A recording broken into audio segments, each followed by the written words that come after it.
Going. Hi, everyone. I am LaurieAnn from Milton, and I am that gal, and I am with. Hi, I'm Roy Miller. I am that guy from Dallas, Texas. And here's how we see it. Perfect. Nice to see you tonight, Roy. So, what are we Well, doing tonight? you too, Lorianne. So, uh, I understand that you have an issue with bulimia, and you had it for several years. It wasn't just a short term thing, it was a long term thing, and you were finally able to overcome it.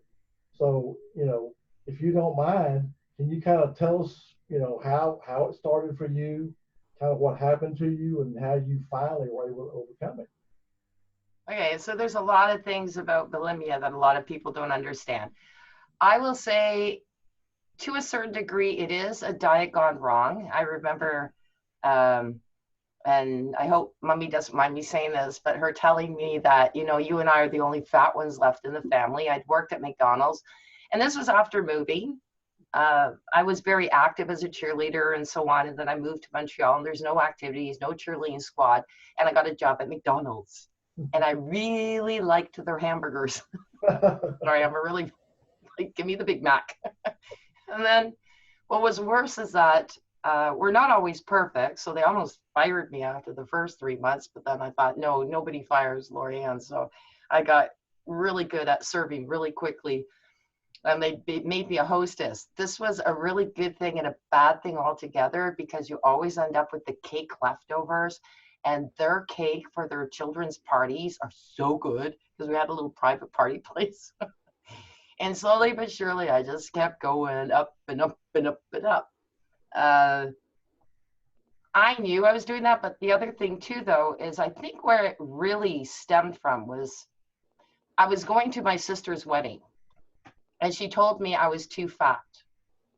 So I was 5'7" at the time, and I was 130 pounds. If you know anyone who's 5'7" and 130 pounds, and a cheerleader who lifts other little cheerleaders of 115 pounds, so there's a lot of muscle mass there, that's not fat.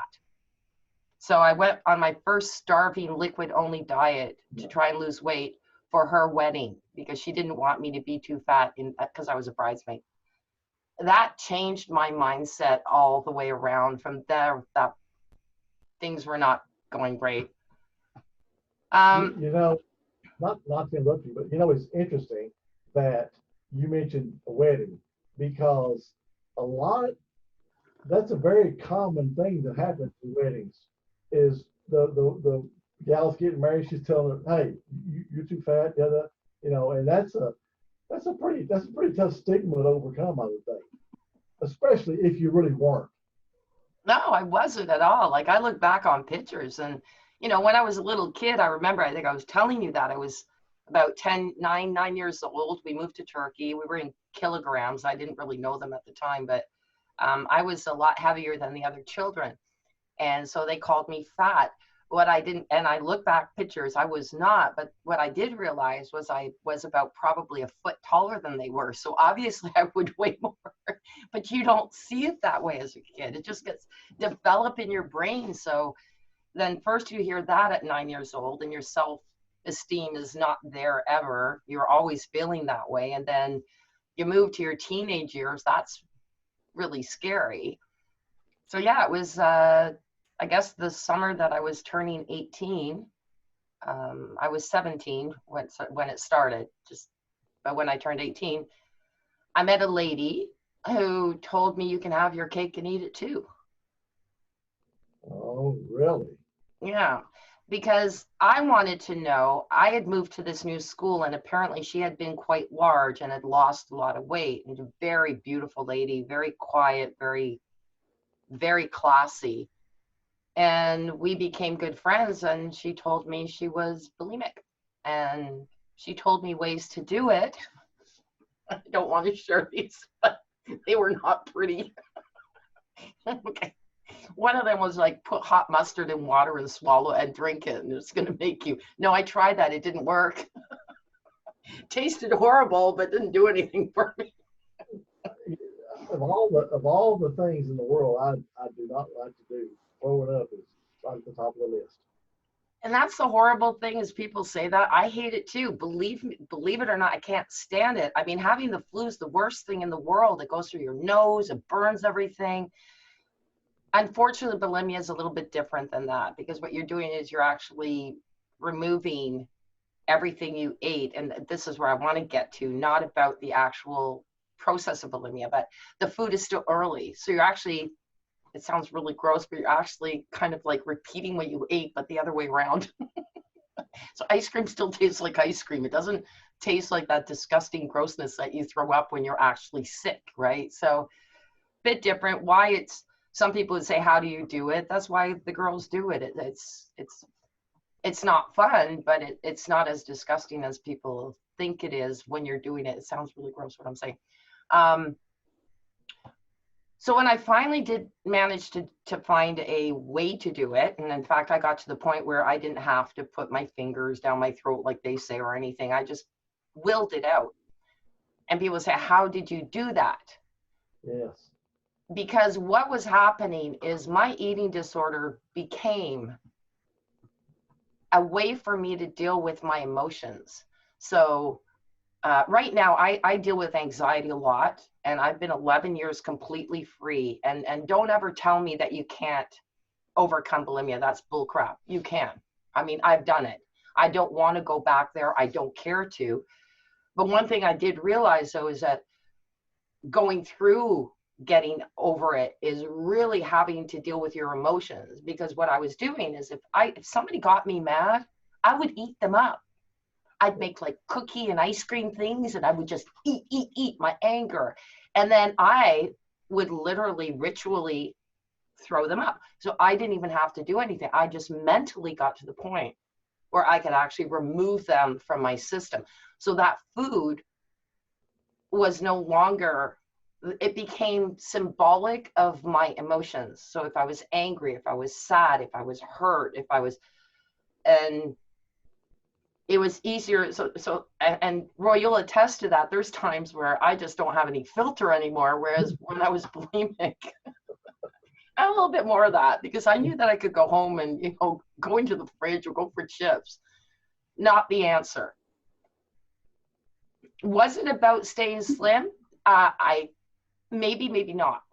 Because if you look at people who have an eating disorder of overeating and they are not bulimics, they are in the exact same position as me, except for they are not removing it from their system. And that probably is really painful because you're also seeing what it's doing to your body. Whereas I could put that aside because if I didn't, that's what would happen.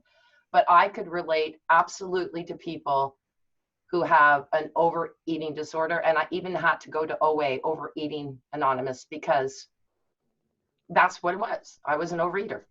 But kind of almost in reverse, right? Yeah.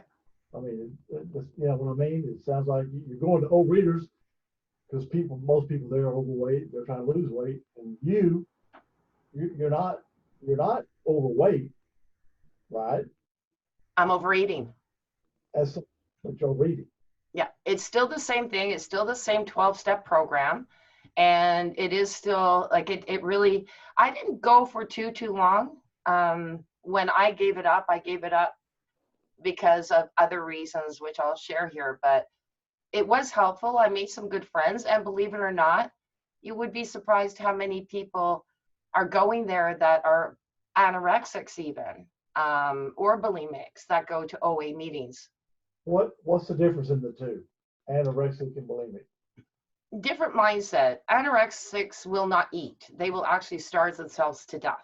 Okay. Literally. Like I had a friend who was in the hospital. She had a 40% chance of surviving. She did get through it.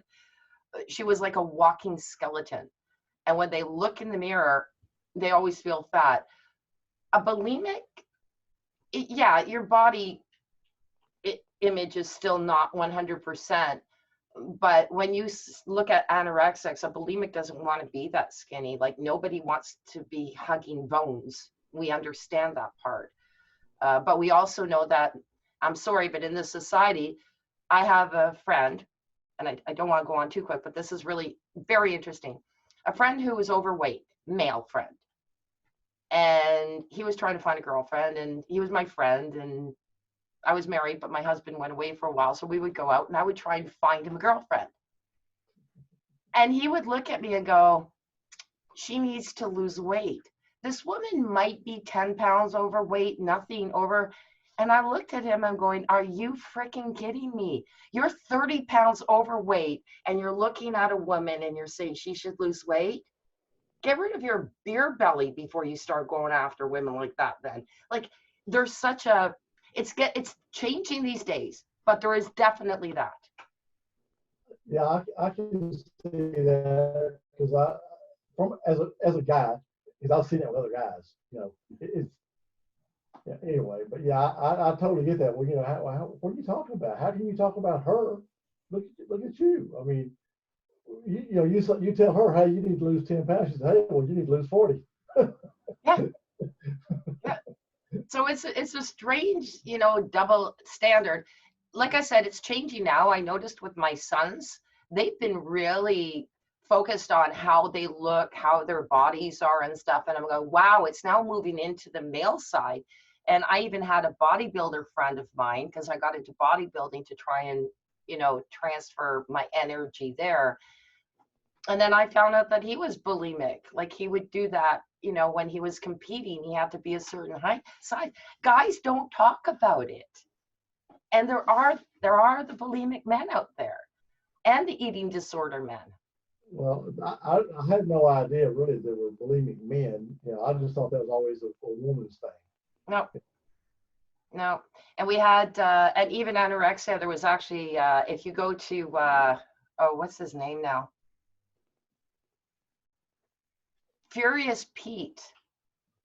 He was anorexic. Then he became, believe it or not, a champion in eating competitions. He could eat more hot dogs in one sitting than anybody. But he wasn't bulimic. What he did is he took workout to the extreme and his eating to an extreme. And he's up there. If you look it up, Furious Pete. Unfortunately, sad to say, I know that the last time I saw him, he was diagnosed with cancer, and he's very young, so that's really scary. But he's fighting it.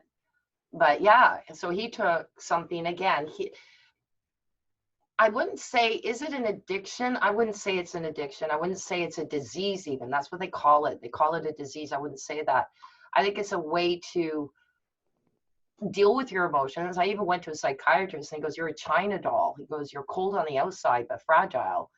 And he says, and your bulimia probably saved you through quite a few things that you have to go through. That's not fair to say here. That is not the truth, but I understand what he was saying is that when you're going in your 20s and you're feeling a little bit, some people do, suicidal, right? It saved me from those moments. It was something that was there. I don't advocate it whatsoever, because what it ends up doing though too is it puts you in a prison. You can't go out and enjoy a nice dinner with people because all you're thinking about is, oh my gosh, I either don't eat a lot or I eat and then I have to find a bathroom and I've got to find one where nobody's there. It's so stressful. And you also alienate yourself from people because you'll actually prefer to be home than be out with people because it's your comfort zone. My bulimia was what we would call more like a mid zone. You've got the different extremes. I mean, I've heard of women going out and buying food and sitting in their bathtubs and just opening up the peanut butter jar and eating it with their hands. I've never been that extreme. And that makes me want to cry if you're getting to that point. Like that's beyond that. Definitely you need some help. What causes it? Everyone's different. In my case, feeling controlled. I felt at first that my weight and my food, being able to control it because I could throw it up if I wanted to, was a control area where it ended up controlling me. It's not right. But it was there I noticed when I was under, and not to put my ex-husband down, seriously, but he expected a lot. Like I'm kind of like supposed to be the trophy wife, and You know me, Roy, I'm really bad at that. If I want to say something, I want to say it.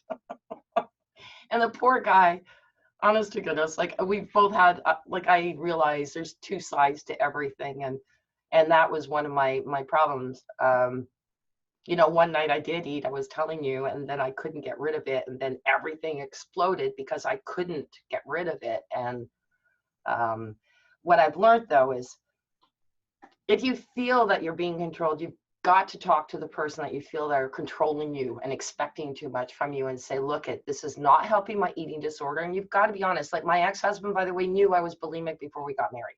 I was not going to hide that. And I told him, if you want to cut this off now, do it, because this is not pretty to go through. But it was after our divorce that I quit.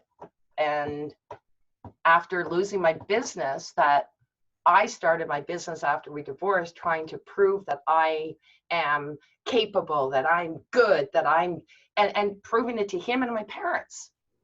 I wasn't proving it to me. Yeah. And the day that my sister said, I love you, please stop. You're better than this. I went, yeah, I don't have to prove anything to anybody. And the next day I woke up and I stopped. Just that one comment. Just that one comment. But what it did make me do, though, is that in that night, realize you have nothing over you anymore. Nobody, you don't have to prove anything to anyone anymore. You've got nothing. So get over it. So during your 10-year or so period of this, when you went to the doctor, like yearly physical, whatever, or anything, did they ever ask you about any of that stuff, or was that something you just kind of kept to yourself? I figured it out myself. I went to a psychiatrist. I went to a counselor. When I was in my 20s, I had a counselor. And she did pick up on the fact that whenever Keith was around, who was my husband at the beginning, and I was in my 20s, she said, it's funny. She goes, you're keeping a journal, and when he's traveling, you're not bulimic. When he comes back, you are. These are the things that you have to understand. I was speaking to a young lady, she's anonymous, but she would say that when she was living with her parents, she was bulimic. She traveled overseas for a bit, didn't have any episodes at all, came back to live with her parents, and went back to it. Wow. There is some correlation between, people you live under that you feel they're controlling you, or that you have to be the perfect person for them, or they have expectations of you that you just keep trying to do. And not that you can't come up with those expectations, you can always succeed at them, but you're not doing it for you, you're doing it for them. Yeah. You have to live your life for yourself. Well, if somebody came to you and they were having this issue, whether it was a teenager or 20s, 30s, whatever, what would be your advice to them? I think this is one of the things why I want to do this with you, the GAL plan, because if there is somebody with an eating disorder, really they need to be assessed, because there's something triggering it. I don't care what you say, there's something triggering it. And I won't lie. I mean, everybody that, like, we tend to have people who are bulimic also tend to be, have some sort of addiction, whether it's to a person, to their work, to something. Like, I'm almost addicted to my work now. But I'm balancing, and that's the balance part of it. But there's something that's triggering it. And it's that perfection of needing to be perfect to everyone else.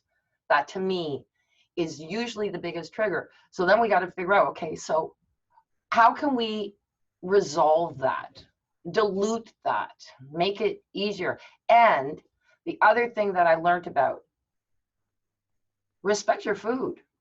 Food's not there to fill a hole. Food is there for you to enjoy. And you want a chocolate bar, have one, but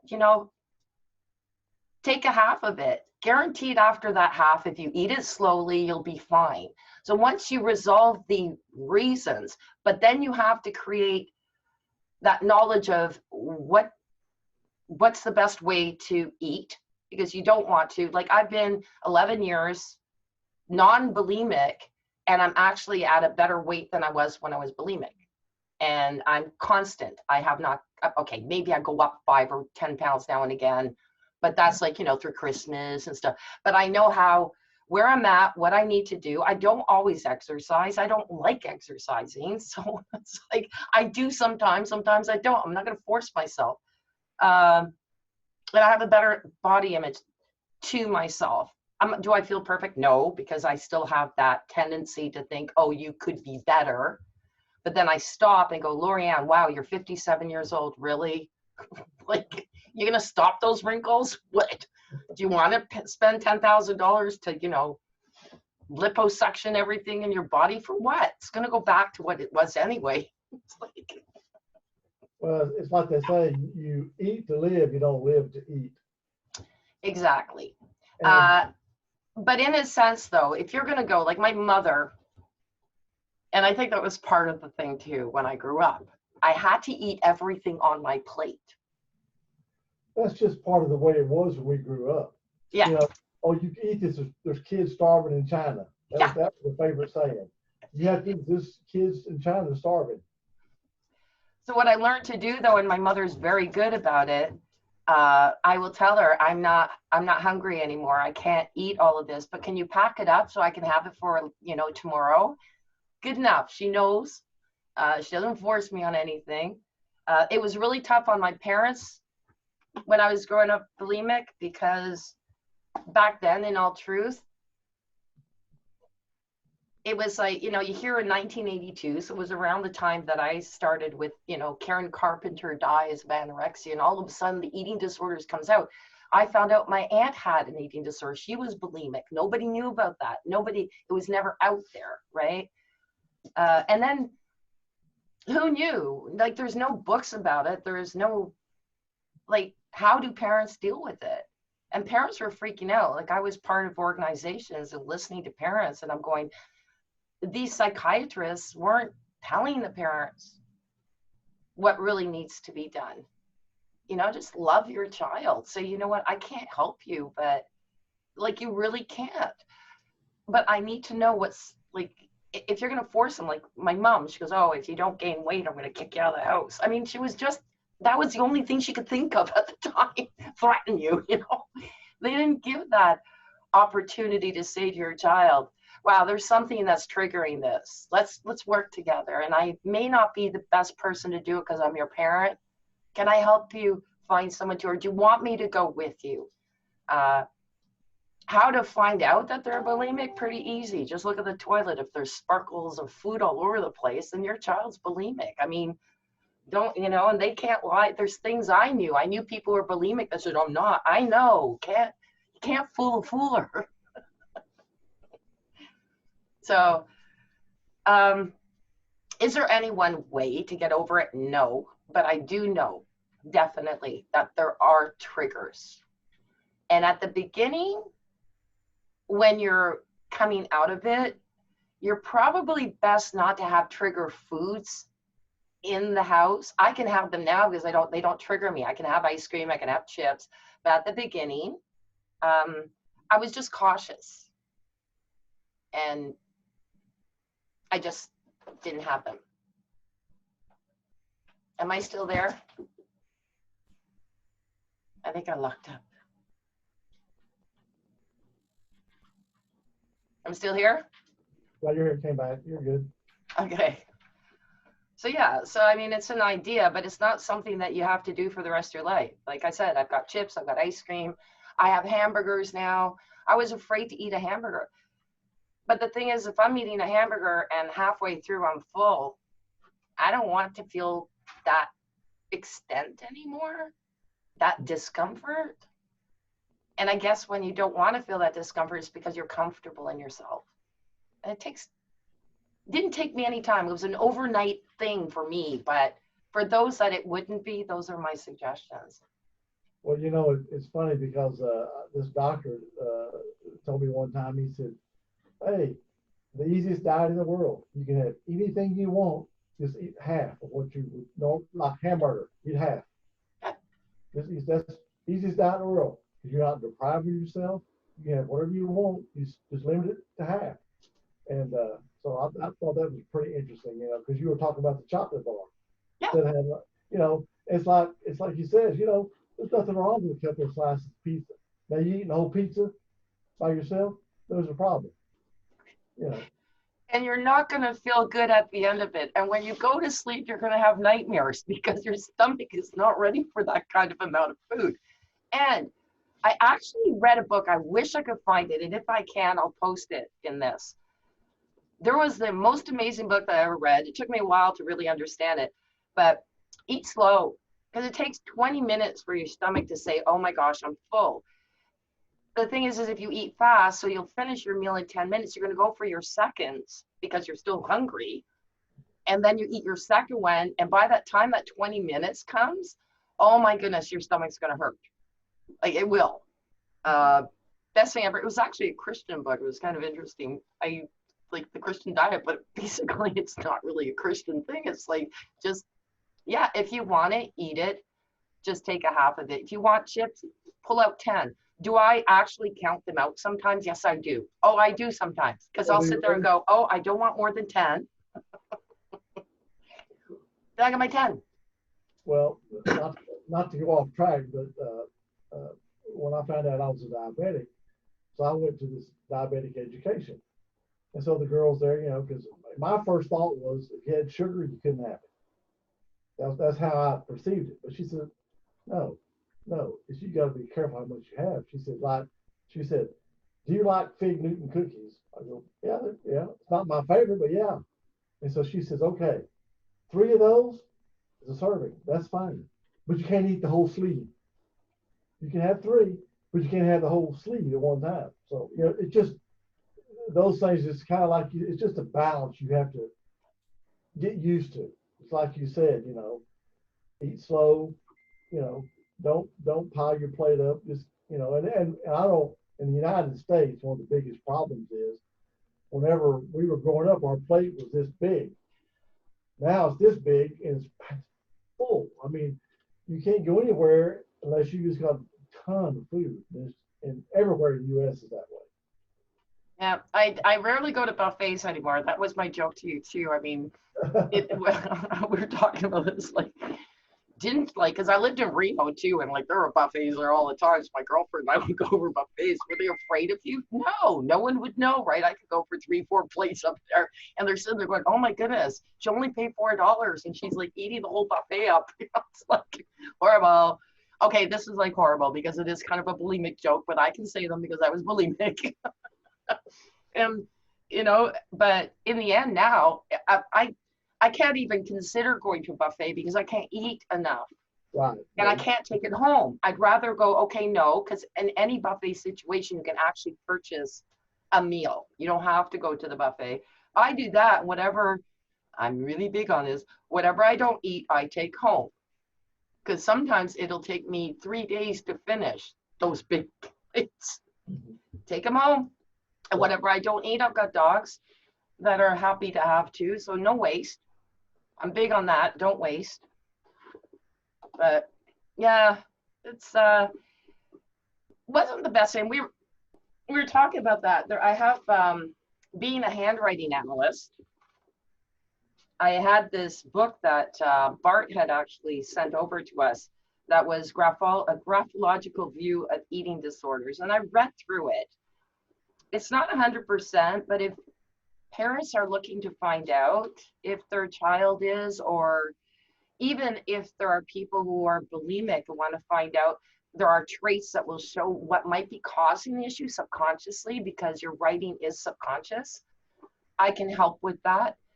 It's not 100%. I can't tell you, oh yeah, give me your child's handwriting and yes, they're bulimic. But if you have an idea that they're bulimic, best part there, or eating disorder, is it may give traits in their handwriting that will be able to point to why. What are the triggers? What's happening here?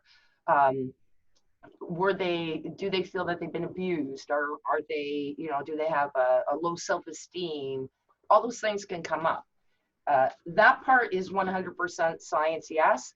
To be able to tell you that they're absolutely bulimic, no, I can't do that with handwriting, but definitely something that can help.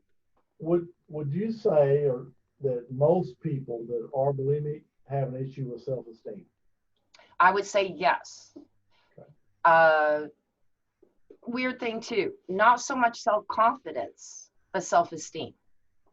So I could be out there and doing whatever I'm doing, talk in front of screens, because I did public speaking, I got out there in front of people, writer, got involved, not a problem, but self-esteem.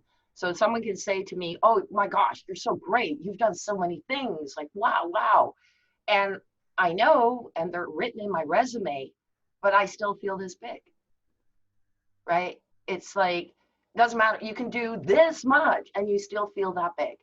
And that is a big thing because they're perfectionists and it's never enough. Yeah. Like Is dot that, the T's, to cross the T's properly, dot the I's, but they're not crossing their T's properly. They're probably doing it on a lower scale than they should be. so a lot of it is that strive for perfection. Absolutely. No matter how hard you do, no matter what you accomplish, you don't think you're there. No, not good enough to other people. And even if you're like, and we have tough parents quite often, very demanding parents. My parents were wonderful, but I felt that they were demanding because my mother wanted me to, graduate from university, do better than she did because she had a tough life. She came from the Depression. She wants to see her daughters do well. I perceive that as I'll never be good enough for her. Right. So if I didn't get the graduation that she wanted, because I came out with art history, because I really wanted to do journalism and I went back to college to do that and I paid it for myself. But coming out of, without a profession, I understand that, but I had to go to the university they wanted. So I had to get through that. But then I had to do that. And then when I did, and I got like 100% on a lot of my courses in journalism, my mom's going, wow, I'm so proud of you. But that's what I wanted to go to university for. Right. But again, in my mind, I kept feeling that I didn't do well enough for my parents. And then when I got married for my ex-husband, because I mean, this guy's a brilliant mind. I mean, oh my goodness. And just even a comment like, if you read more, you'd be more successful. Comment like that from him made me feel like, right, let me eat my failure and throw it up. Literally, you know what? I actually felt that moment. I'd never do it, but I can still feel the moments that drove me to food. And I really feel bad for the girls and the guys. It's not just women's men and women of all ages. I quit at 48. I started at 18. It was 30 years of struggling through this. Wow. I had my 3 children, I was not bulimic during my pregnancies. And then I had quit like 2 years here, 2 years there, but struggled 30 years. And like I said to you, I'm in good company because so did Jane Fonda.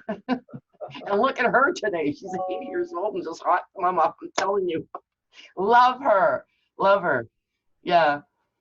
And there were a couple of other ones that we've done, like, we talked about it. Joan Rivers had suffered from it. And who was the other one that I told you about? Can't remember, but they're coming out and explaining it, that they went through, they were bulimic. And again, probably in the acting environment, people expect perfection from you, right? And it's a way to deal with it. It's not the right way. It is a prison. If I could take back those 30 years, I mean, and be able to put into those spots where I was bulimic, better things that I could have done, like I'm doing now, like over the 11 years I've written, published a book, read, writing another one, building a business. Not that I didn't do those things, but I'm more aware of what I'm doing now and where I want to go, not where other people want me to go. That's the big thing. But even today, so I think you said a while ago, there's times even now that some of those feelings will come back. Like in other words, something happened that'll take you right back to an event in the past, and those feelings will come back to you. Is that correct? Yeah. Yeah, and it's just like that. Like if I think about that, what I said, when somebody, speaks to me about being a failure and you feel it, funny enough, that's the point, is having been bulimic bulimics out there, you'll understand that. You feel the pain in your stomach. Like it's like a gut wrenching feeling. But most people probably have that. We just fill that point in and then we throw it up and then, it's gone. But it's not gone. It's a fallacy. It's a ritual. It's not going to go away until, if I'm feeling that now, okay, whoa, you just felt that. You better get your journal out. You better just figure out what you're going to do here. Or call Roy. Oh my gosh, Roy. Have good people around you. Sit there going, I'm struggling right now. I don't want to go to food. I can feel that particular feeling I had back then, but food's not my answer. It never is, but it's interesting that it's not often it happens. It's very rare, but I can sit there and go, yeah, I remember having that feeling before and what I used to do, and I don't do that anymore. But you have to learn to deal with anxiety, because most people who are bulimic, definitely with that perfectionism and that, once they quit, there's going to be that anxiety. My doctors wanted to put me on drugs, Prozac, you name it. And I thought, no, can't do that. It wasn't what needed to be done. What needed to be done was find another system, find another way, and find really good, positive friends. Like that's really important. It's huge. Particularly if you're like I said, I was lucky. To me, it was almost like it really literally was an overnight, February 11th, 2011. So was it 11, 10? So 11 years ago, whatever that comes down to. But I remember it was February 11th, and yeah, it was something someone said because someone cared. So just find someone who cares. And you sit there and go, oh my goodness, I'm feeling this frustration. I want to go. I want to get eating. I want to throw up again, Not easy until you find you. That's the part you need to find. You need to find yourself and know that this is definitely not the answer. Yeah. Well, I really appreciate you kind of sharing your personal story, and like I say, I didn't know that much about it. It was very interesting to me. And I think, people that hear this, hopefully it'll give them some insight and some guidance, and maybe they can either help themselves or someone they know, on the path to recovery from this. Oh, for sure. And really, I highly recommend it. I do have a site. It tends to be a little bit personal, but it is Bulimiatic.com. And it used to just be on WordPress, just as this thing. And I just wrote whatever I wanted to write. It helped. And there were 54,000 hits on that site. Since I put it into a well, it's still WordPress, but into like a .com, there's also been another over 4,000 people looking at it. So in total, 58,000 people. So it's not like it obviously is still out there. Like I would have loved to see it be something that was just a trend, because again, it was like in 1980 that it really started to pop out to 82. Would love to have seen that just being a trend. It's not just a trend, it's still happening today. So yes, if you need help, definitely contact me.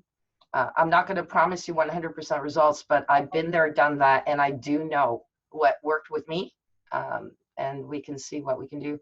And of course, like I said, being a handwriting analyst and graphotherapist, I can help with the handwriting too, to remove some of those traits that might be causing that anxiety that's causing the food thing too. So yeah, and I really thank you for asking me, Roy, because you asked me, is it too personal?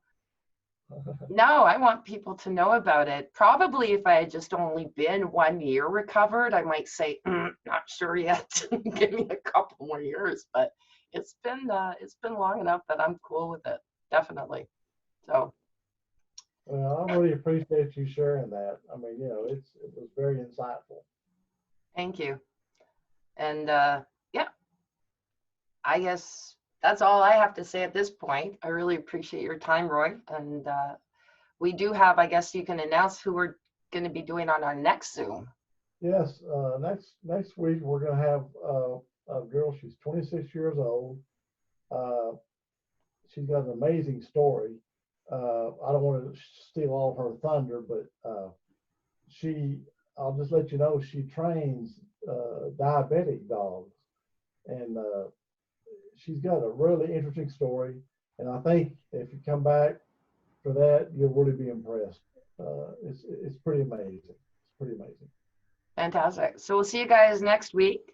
We're going to send out some invites for the Zoom. If anybody wants to join us on that, this was sort of impromptu, so to speak. So, but we will invite you and then to listen to the story. May 11th, 9 p.m. is when our next one's going to be. Again, Roy, thank you very much. Yep. Okay. Good night, everybody. Good night, everyone. And that is Roy Miller from Texas. And I am LaurieAnn from Milton. And I am that gal with... I am that guy. Good night, everyone. Bye.